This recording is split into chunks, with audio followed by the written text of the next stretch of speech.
kita sering mendengar kata tauhid. Tauhid sebagaimana dijelaskan oleh para ulama adalah unsur utama kebahagiaan seorang hamba di dunia maupun di akhirat.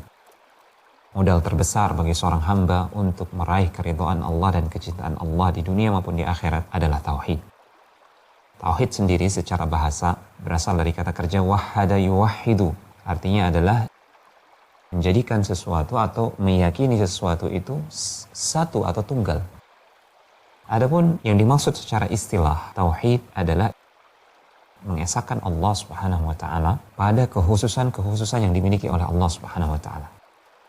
Dan kekhususan-kekhususan Allah Subhanahu wa taala yang dijabarkan di dalam Al-Qur'an, yang dijelaskan oleh Allah sendiri dan dipaparkan oleh Rasulullah SAW dalam hadis-hadis yang sahih, tidak keluar dari 3 kelompok besar. Yang pertama adalah kekhususan Allah Subhanahu wa taala yang terkait dengan perbuatannya atau rububiyahnya.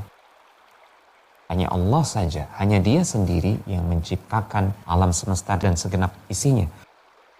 Hanya Allah saja yang mengatur alam semesta ini. Hanya Dia sendiri yang menghidupkan, mematikan, memberikan rizki. Dan hanya Dia saja yang menentukan, yang berkuasa di alam semesta ini. Ini kemudian kekhususan ini dikelompokkan oleh para ulama dalam tauhid ar-rububiyah. Kemudian yang kedua, kekhususan Allah yang terkait dengan nama-namanya yang maha indah dan sifat-sifatnya yang maha sempurna. Hanya Dia pemilik nama Ar-Rahman, sekaligus hanya Dia pemilik nama dan sifat yang maha pengasih dan maha penyayang. Yang rahmatnya meliputi segenap makhluk. Hanya Dia yang memiliki sifat tidak pernah lelah, tidak pernah tidur sedikit pun. La ta'khudhuhu sinatun wala naum.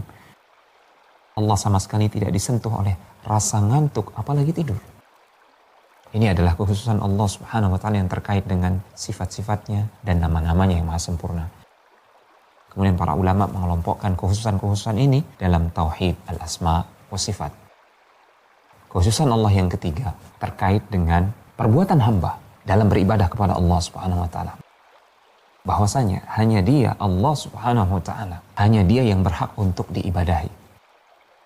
Maka kita wajib mentauhidkan, mengesahkan Allah Subhanahu wa taala, menjadikan Dia satu-satunya yang berhak untuk menerima ibadah yang disyariatkan, ibadah yang hak. Ini kemudian dikelompokkan oleh para ulama dalam tauhid al-uluhiyah.